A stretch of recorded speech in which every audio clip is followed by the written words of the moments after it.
Greetings.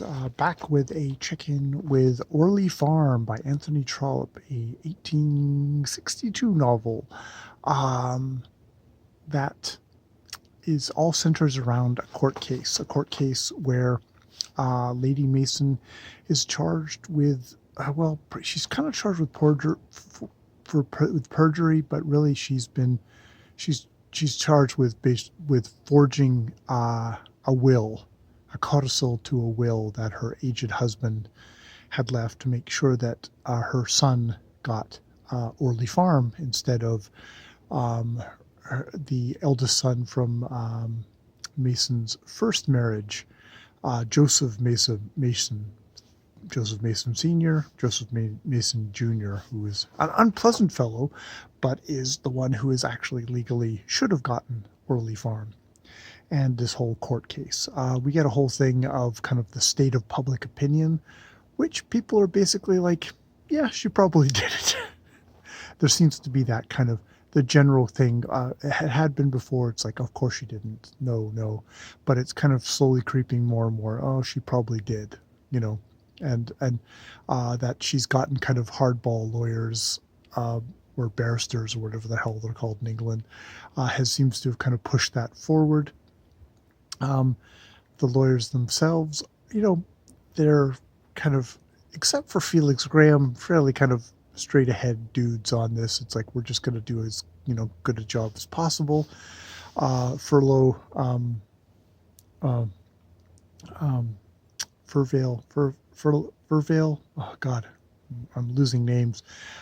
He's like, please don't ask me. And of course, Felix Graham, the fucking dunderhead idealist, we'll just go with idealist lawyer, actually does ask him, do you think she's guilty?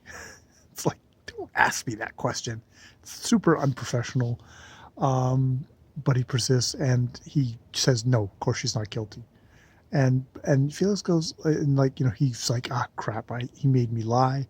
And on Felix's side, he's like, that was said in a way of kind of placating way versus of course she is, kind of kind of that way. So it's like, oh, that's not great. Felix, I can't remember if it's in this section. Basically, Felix discovers, yes, it's kind of expensive proposition molding a young woman. It doesn't work. At least it doesn't work for Felix. And everybody concerned wants a lot more money. The pharmacist who, the other actual suitor for Mary Snow, actually wants a lot more money for the honor of him becoming a partner. So he's going to have to chunk out more money that way. Mary Snow's father has hired a lawyer to kind of come and growl and bark and demand for the father. The father is so desperate for cash that Felix just gives him a little bit and he kind of goes away, but I'm sure that means he'll be back as soon as he drinks that away. So yeah, Felix is paying for his fucking horrendous, basically grooming a young woman to be his wife. It's just like, I just find the whole thing just super gross. I find Felix Graham just so gross on that count. Yes. And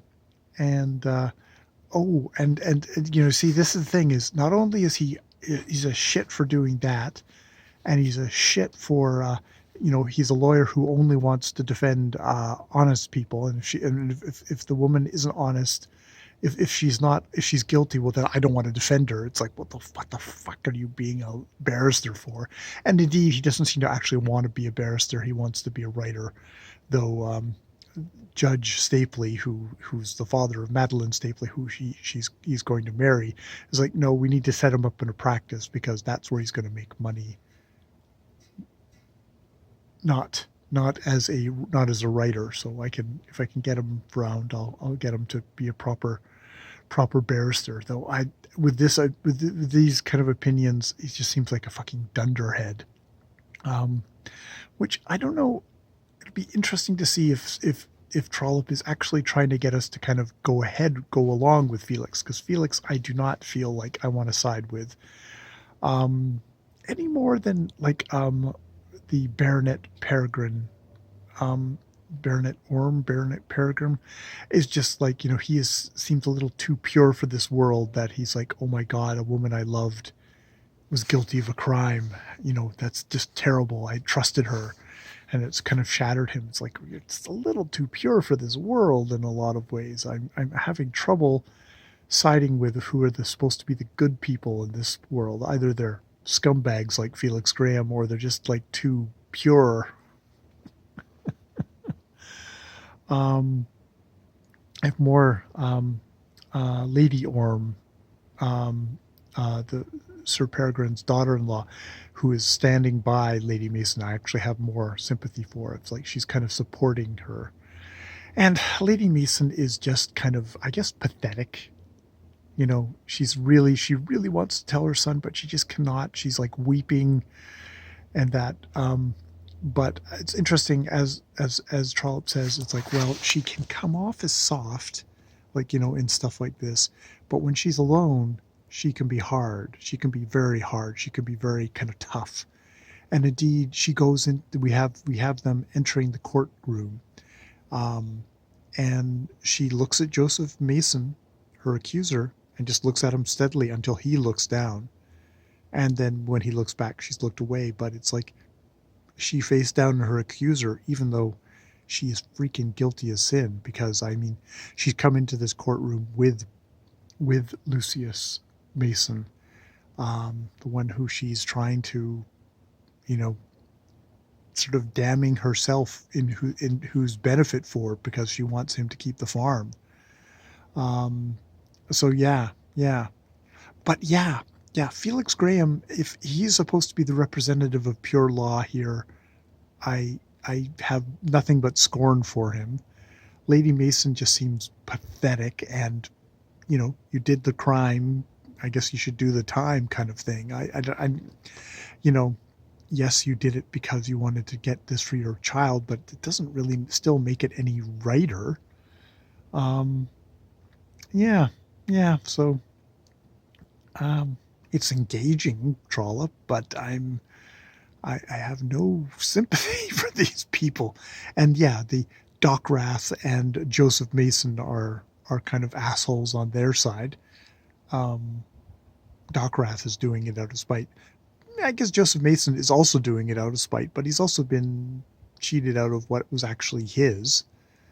Whether he already has stuff of his own already, but this is actually legally his too. So, whether he was a poor, nice guy or a rich asshole, it shouldn't actually matter whether the case should go against him or not in that sense.